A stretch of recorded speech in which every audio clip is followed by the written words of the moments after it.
दुनिया में दो तरह के लोग होते हैं। एक वो जो छोटी सी प्रॉब्लम आ जाने पर घबरा जाते हैं, डर जाते हैं, हार मान लेते हैं। और दूसरे वो जो जितनी भी बड़ी मुश्किल आ जाए, जितना भी बड़ा संकट आ जाए, पर वो कभी घबराते नहीं, हार नहीं मानते।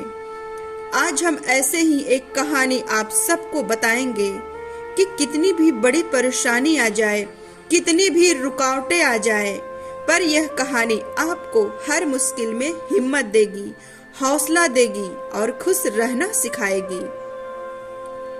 एक फकीर देश की यात्रा के लिए निकला और जब रास्ते में रात हो गई तो वो एक व्यक्ति के घर में जाकर रुक गया, जिसका नाम आनंद था। उस व्यक्ति ने फकीर की खूब सेवा की। आनंद ने उस फकीर को उपहार देकर विदा किया। वो फकीर आनंद की सेवा से बहुत खुश हो गया। फकीर उसे दुआएं दिया कि भगवान करे तुम दिनों दिन बढ़ते रहो, सदा खुश रहो। यह बात सुनकर आनंद हंसने लगा और कहने लगा कि जो भी है यह सब भी नहीं रहने वाला। यह सुनकर फकीर आनंद की ओर देखता रह गया और वहां से चला गया।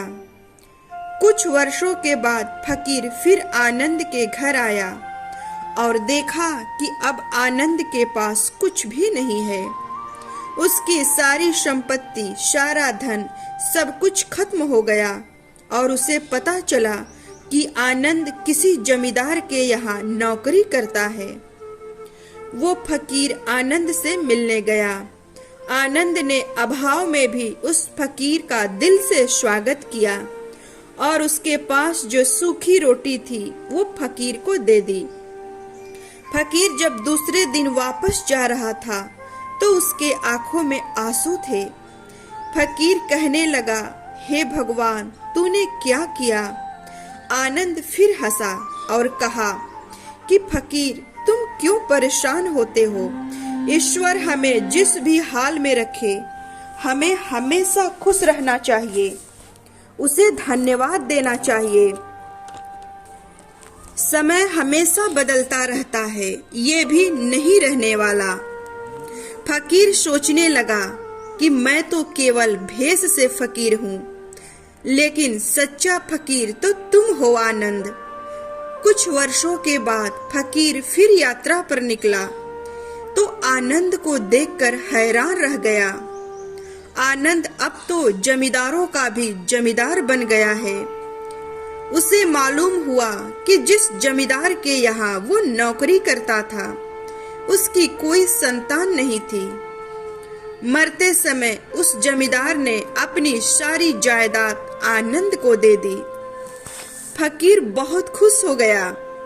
उसने आनंद से कहा कि अच्छा हुआ वो समय गुजर गया, भगवान करे अब तू ऐसा ही बना रहे। यह सुनकर आनंद फिर हंसने लगा और कहने लगा कि फकीर, अभी भी तुम्हारी नादानी बरकरार है।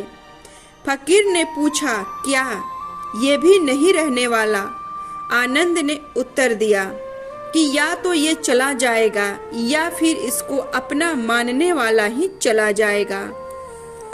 यहाँ पर कुछ भी हमेशा के लिए नहीं रहने वाला, और अगर कोई चीज शाश्वत है तो वो है हमारी आत्मा, वो है हमारे मन की शांति, हमारे मन का सुकून, और बाकी जो कुछ भी है वो कभी नहीं टिकने वाला।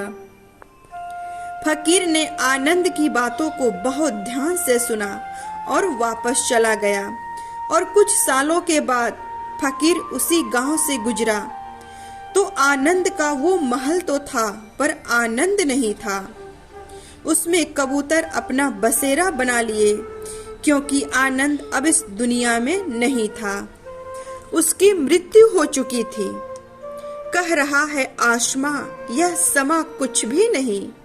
रो रही है शबनमें नौ रंगे जहां में कुछ नहीं। जिनके महलों में हजारों रंग के जलते रहते थे दिए, झाड़ उनके कब्र पर बाकी निशा कुछ भी नहीं। वो फकीर मन ही मन सोचने लगा कि यह इंसान जिंदगी भर कितना दौड़ता रहता है, रोता रहता है, दुखी होता रहता है। जिन चीजों के लिए इंसान तड़पता रहता है, दुखी होता रहता है, वास्तव में वो चीजें हमेशा रहने वाली नहीं है। वो सभी चीजें बदलने वाली है। यह कहानी हमें शिक्षा देती है कि हमारी जिंदगी में जब भी कोई मुश्किल आए, जब भी कोई दुख आए, तो हमें यह सोचना चाहिए कि जिंदगी में इससे पहले जो मुश्किलें आई थी, जो उलझने आई थी, क्या वो रुकी? क्या वो हमेशा रही?